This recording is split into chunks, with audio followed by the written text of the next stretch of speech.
It's Real Talk! Wait, that's a different show.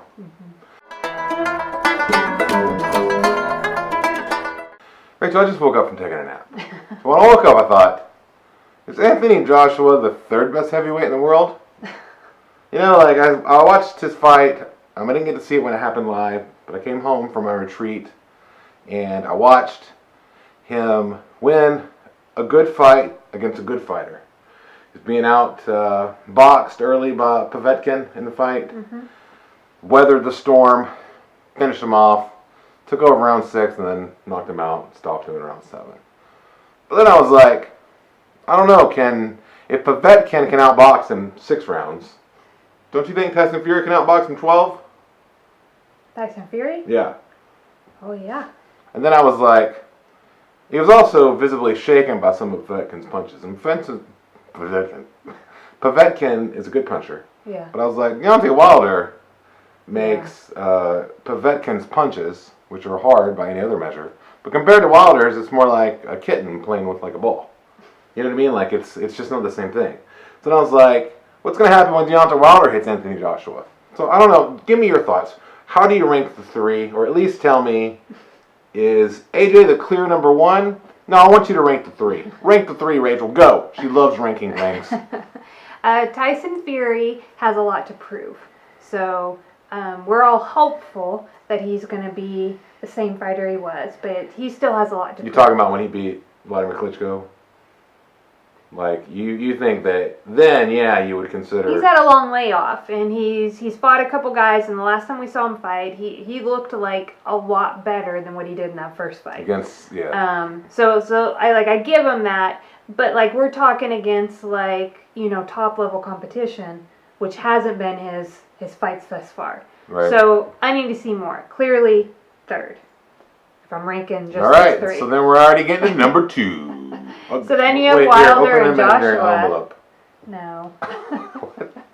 I feel like they're really different fighters. Yeah. Whereas Joshua is the more expected, conventional like fighter, but Wilder has like just this crazy athleticism and then crazy punching power that like just out of this world. Yeah. I don't even want to like rank one or the Do other. it! I think, like, if you did, I guess, like, Joshua has, like, done more. Like, maybe his resume, like, is more. And what, does he have all the belts and Wilder has 1? Or no, he's got 3 of the title belts, and Wilder has the other, which is the WBC belt. And then, of course, some people consider Tyson Fury to be the lineal heavyweight champion. Okay, yeah. So, that's where I stand. You didn't actually answer the question. I gave you the 3rd. You did. Wait, no, you did. No, I think you said you would rank it Joshua 1. If you wanted to go based on like resume and like who the person that's done more, then I guess you would go with Joshua.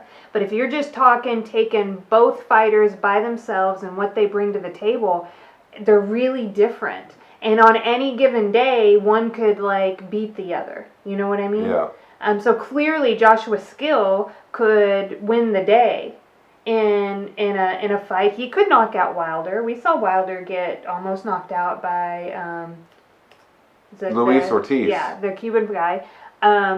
You could definitely outbox him for 12 rounds. He could win a decision. So if he stayed out of the way of a power punch, then he's good. And then any other fight, like, you know, Wilder lands that punch, like, you're done. Yeah. So... Well, I'm excited about seeing all 3 of them fight each other, or at least most of them fighting each other. December 1st, officially contract signed. They don't have a location yet. Probably going to be Las Vegas, but it could possibly be in New York. Tyson Fury and Deontay Wilder. That's a really great fight. I'm really excited about it. I don't even care who wins, just somebody win and get that person in the ring with Anthony Joshua. Because I will tell you that I was super impressed with Joshua's performance and just his makeup as a fighter. We've seen him against all sorts of different kinds of fighters and all sorts of different kinds of fights. And he has the ability, not only does he just pass the eye test where you're like, yeah, his skill looks up to par. He's certainly fast and really powerful, clearly committed to being the best he can be on the ring on fight night. But also when he hits adversity, like he did, he was knocked down against Vladimir Klitschko. Then against Povetkin, he was losing that fight. I've seen him in fights now where I know when the tough gets going, he's gonna pick up the pace, and he has the ability to overcome. Found the same thing out about Deontay Wilder when he fought Luis Ortiz, like you mentioned. And so, yeah, and then Tyson Fury, anybody who has ever struggled with addiction and mental illness knows that what he came back from also, I think, proves that he's got the same very thing. Really great time to be a boxing fan right now, especially if you're a heavyweight fan like we are. We've always loved the heavyweights. And Rachel came along in her boxing fan infancy. I think you alluded to this in your video, previous video, at a time when heavyweight boxing wasn't what people usually want it to be, which is what it is right now. And so I'm really excited, and I know that you're really excited. Yeah. And we hope that you too are excited. Be excited with us by commenting, and subscribing.